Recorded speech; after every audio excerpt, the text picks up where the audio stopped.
Hey everyone. Okay, so sorry, I was trying to figure out how to record this. So I wanted to read a bit of the Tao Te Ching. So I'm using this collected text. It's translated by David Hinton, who is one of the sort of beloved translators of these texts. This not only has the Tao Te Ching, but it has Confucius's Analects, and then two other works, another Taoist work as well. So I think one of the best ways to really feel like you understand Taoism in a particular religion is to delve within and spend some time with the canonical classic texts. So I wanted to kind of use this opportunity to go through as many as I can until I get tired, I guess. And I might do a couple of these videos if they are helpful to you. If you're looking for a translation, I think this is a good way to go, although it does have other works in it. If you want just, a copy of the Tao Te Ching, this one by Stephen Mitchell is pretty nice. And then, of course, you can never go wrong by going with an Oxford classic, and it also will have some commentary. This book that I have right here has commentary as well, but you have your textbook. Okay, so I'm just starting out with number one. And of course, the Tao Te Ching is divided up into two books. So this is the first one. A way called way isn't the perennial way. A name that names isn't the perennial name. So I think right there, it's kind of the idea in a lot of religions and spirituality is that the source, the ultimate divinity, the ultimate energy, we as humans with our finite sort of material being and limitations in consciousness cannot fully know that or be connected to that, especially in the body. So we can have different, for instance, names for God or for that divine being, Jesus, God, Buddha, etc.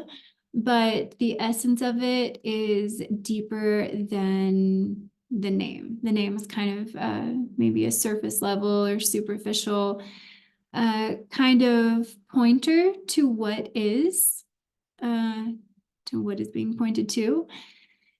But because it is embedded in language or conceptual thought, it's going to have limitations. The named is mother to the 10,000 things. So what we're pointing to is formless, and it can emerge and manifest in a multitude of forms. And that's why you can't take one form and have it stand as the ultimate absolute representation of the formless that generated it, because there are also, thousands and thousands of other forms. But the unnamed is origin to all heaven and earth. It's kind of like this generative ground. In perennial absence, you see mystery, and in perennial presence, you see appearance. Though the two are one and the same, once they arise, they differ in name. One and the same, they're called dark enigma deep within dark enigma, gateway of all mystery. So I would say that in truth, there's always a paradoxical nature, and the paradox is the relationship between unity and multiplicity and how they are the same, but also different. So it's a both and instead of an either or. Number two, all beneath heaven knows beauty is beauty only because there's ugliness. and knows good is good only because there's evil. In this, I sort of see a radical acceptance for all that is, knowing that something unwanted is maybe the other side of the coin of what is wanted. And it's this polarity that allows anything within the polarity, I guess, within the poles to exist, which might not sit well with some people, because I guess in some people there's a tendency, or some of us, I will say, maybe all of us, there's a wish or a desire to dissolve or eradicate evil, so that, good ultimately wins. You see this in any sort of system that has a more or less linear progress or process to that. You see that, for instance, in Hegel's system. But spiritualities and religions of the East, for the most part, have a space for negativity and evil and what the undesired is, and the practice is to respond to that in an accepting and non-resisting way. And that gives you agency over how much you suffer with these sort of experiences, or I guess spaces of potential suffering. You don't necessarily have to suffer. And again, that could be problematic when you are looking at great historical instances of suffering and violence and evil. So that might mean that there's an opportunity to interpret it in a nuanced way. What is the middle way there? But, it also can be said to say what it says. Being in absence give birth to one another. Difficult and easy complete one another. Long and short measure one another. High and low fill one another. Music and noise harmonize one another. Before and after follow one another. So we're given a list of these dualities, these seeming opposites. How are they not so opposite? And it can help you go, I think, looking at dualities this way can help you go a bit deeper in your understanding of either. It's called a juxtaposition, when you place two seemingly opposite entities side by side and you try to see how one informs the other. So where is the chaos in order, and where is the order in chaos? And so on. Or how is an ending also a beginning, and a beginning also an ending? So something like that. That's why a sage abides in the realm of nothing's own doing. And here we have our first instance of the concept of wu wei, that effortless action. Nothing's own doing is how it's translated here. Living out that wordless teaching. So nothing's own doing. What is nothing doing? So effortless action. This is why I asked you to talk about how wu wei doesn't necessarily have to lead to passivity. There is an action and a doing and an aim in sort of an active letting go. It's not only that you're active because you're doing something and that something is letting go. It's you're letting go to create space for a more organic, natural, generative flow. And we'll continue to talk about that, because that's pretty complex, I think. Living out that wordless teaching. So what kinds of teaching, how can teaching be wordless? How can sometimes the best teaching be wordless? We have this common saying, less is more, kind of relates here. The 10,000 things arise without being beginnings there, abide without waiting there, come to perfection without dwelling there. So the 10,000 things arise without beginnings there, abide without waiting there, come to perfection without dwelling there. So all the things that we may think we need to get something done, to have something appear, we have to push our mind beyond that to other possibilities. And it's such the ground and the source that if something has always been, does it need a beginning? But it's hard to expand our minds to think that there is anything that doesn't have some kind of beginning. But that's because we are beings, as Kant says, that can only see and understand within the realms of time and space. Without dwelling there, that's the one way you'll never lose it.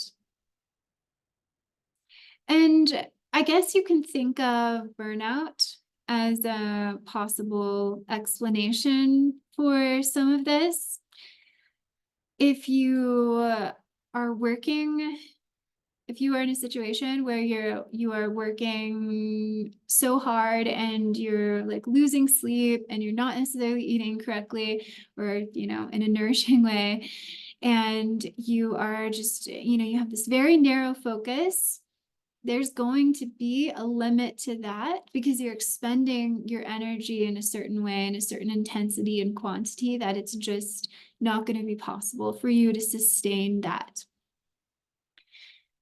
So Taoism asks, is there a way to achieve your aim and to produce what you need to produce, but not burning out so quickly? And that brings in the concept of longevity or longativity, is it? I think it's longevity.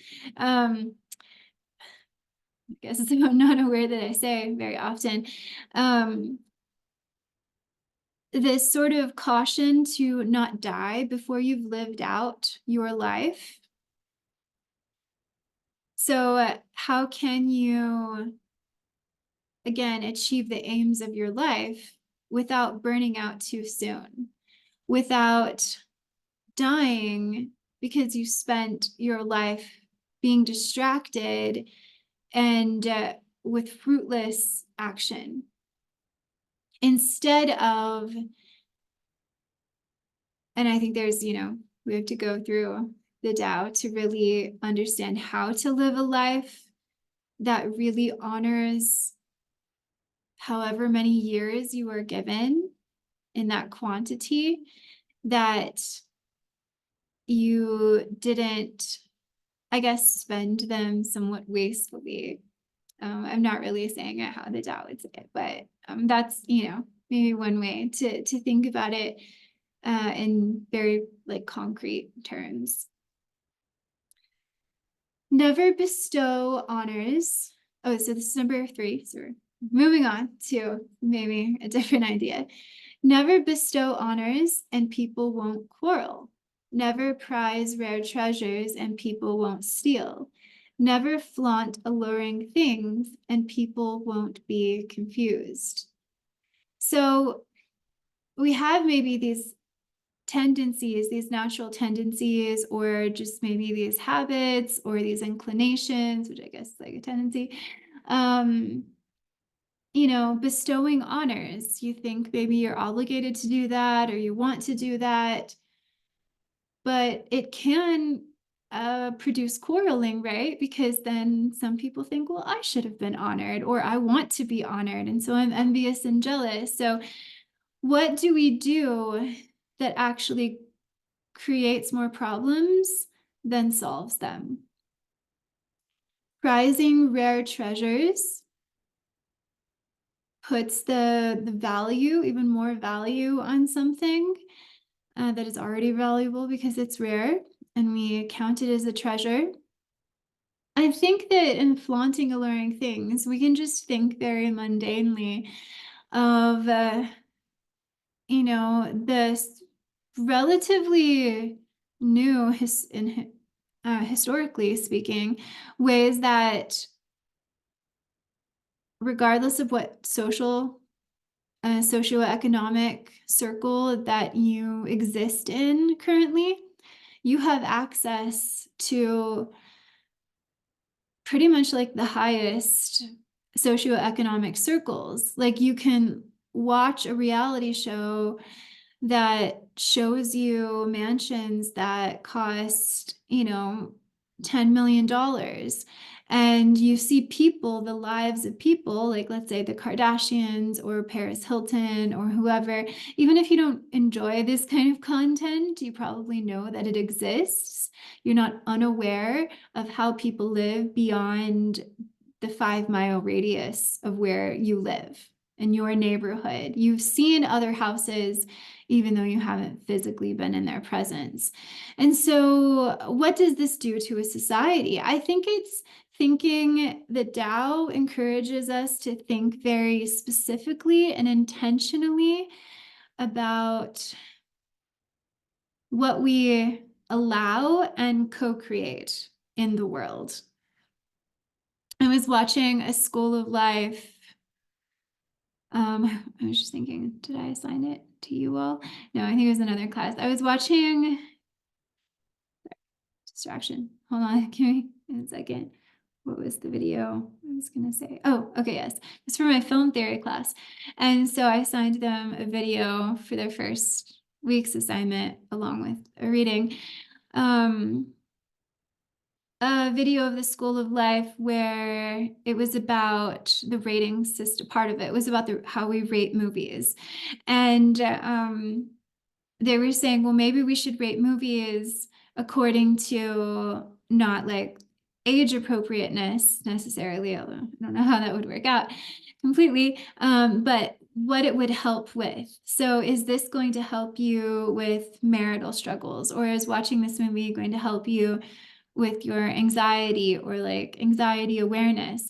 And so maybe thinking of how we categorize things and label things and craft paths, allowing ourselves to be really creative and thinking, well, what if it was a different way? Is there a better way? Is there a more practical, efficient way? Rather than just mindlessly doing something because it's been done. And I think the pandemic really forced us to think to some extent in that way. Before we would have, some institutions would never have thought about doing things remotely or online, even though that technology existed already. It's important that you were in the office 8 hours a day, or you can't do your work. You're not going to be productive if you're at home in your pajamas. But then we were forced to do that for a certain period of time. Some institutions, not all, companies and services were allowed to do that. But some did. And then we cannot then deny that we can run, let's say, like a complete university with 70% of its people at home. It can still go on as planned. And so certain excuses that, are no longer valid because we have practical evidence we've seen in our experiential evidence that that's just not the case. And so it maybe prompts us to question the way things are at their most foundational and structural levels, because maybe there's just a much better way that could be our common sense, could align with our common sense. And why don't we do it? What are we scared of? So okay, This is how a sage governs. So interestingly, that this kind of information, even though, or this suggestion, this way of life, while it may seem very different and very risky almost to an individual, this is actually being promoted to leaders. So I think it's just, yeah, I think it should be seen as just really compelling and interesting and even surprising to people in the West. This is how a sage governs: fill bellies. And this, I think, will be maybe not accepted by everyone, and empty minds. But what does that mean? We'll talk about it. Strengthen bones and weaken ambition. It's kind of like the art of war.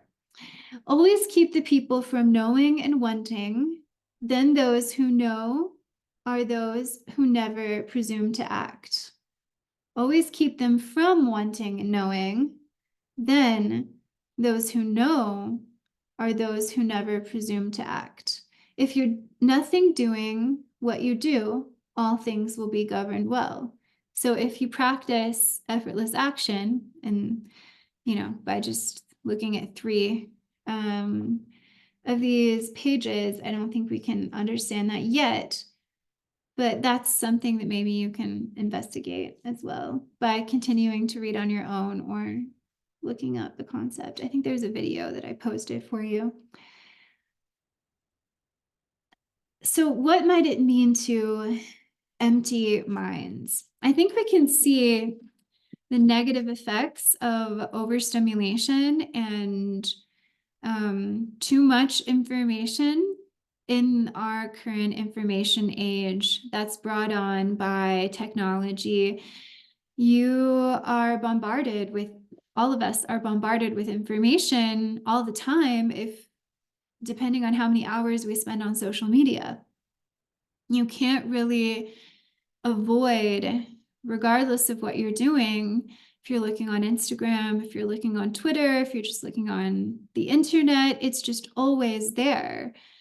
In a way, if we're addicted to our technology, we can't turn it off, as people of earlier generations could maybe turn off their TV, or before that decide to, not read the news journals, etc. We're almost, because there's also a monetary reward for the people and the companies behind this information that we're consuming, there's kind of a fight also for our attention. And our attention actually is becoming the most valuable currency.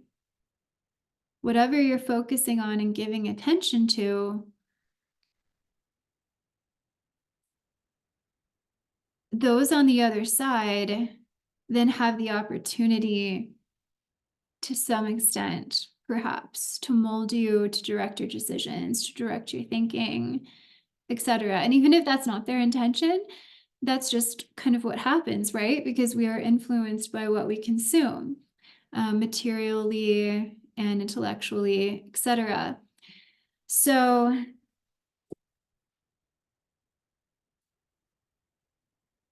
I don't think empty minds here has to mean just, keep the masses stupid and then they won't rebel. I think it's rather sort of a wise proposition to ask, and this is not necessarily about transparency and, if the government should, give us information that affects us and that we need to know. But in terms of the more trivial and, I guess, commodified information, I think we have to maybe try to be more self-disciplined to empty our own minds of what does not really serve us and what doesn't really have a benefit.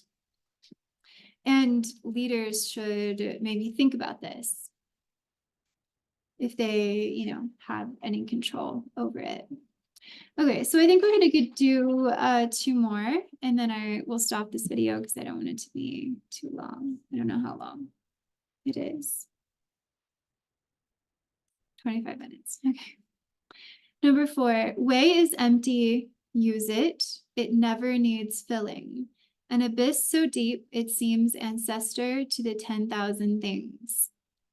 It blunts edges, loosens tangles, softens glare, mingles dust.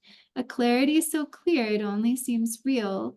Whose child could it be? Apparently it precedes gods and creators. So there's this energy or this force or this will or this spirit that is so ancient and is so perhaps contrary to a very ambitious achievement age or mindset, but that basically does so much. I think of sort of the parables in the New Testament, how, if you only have the faith of a mustard seed, something very small, you can still, like with that, you can move mountains. So it's this, so even in the New Testament, there is small effort in a way, and, and then that needs to be probably unpacked and specified, but something less can do something more. And inversely, I'm sure for all of us, we've had experiences where it felt like we were doing more, but we were getting less, right? So this asks us to try the other way. Okay, the last one. Heaven and earth are inhumane. They use the 10,000 things like straw dogs. And the sage too is inhumane. He uses the 100-fold people like straw dogs. Is all heaven and earth really so much like a bellows chamber? It's empty but never contracts, just keeps bringing forth more and more.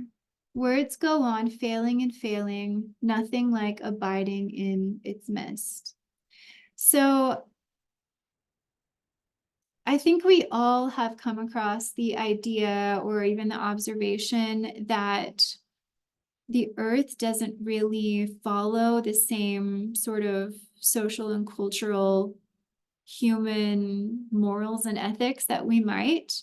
We are taught to make sure that we don't harm anything or each other, that we're kind, that we are not necessarily destructive, but tornadoes and hurricanes and viruses don't really listen to that. They can't really be tamed by that sort of moralistic reasoning. So in a way, what is kind of contrary to what we as civilized people have come up with and constructed. And the point of the Tao is that we are also nature. So I think it questions and critiques somewhat like Nietzsche does.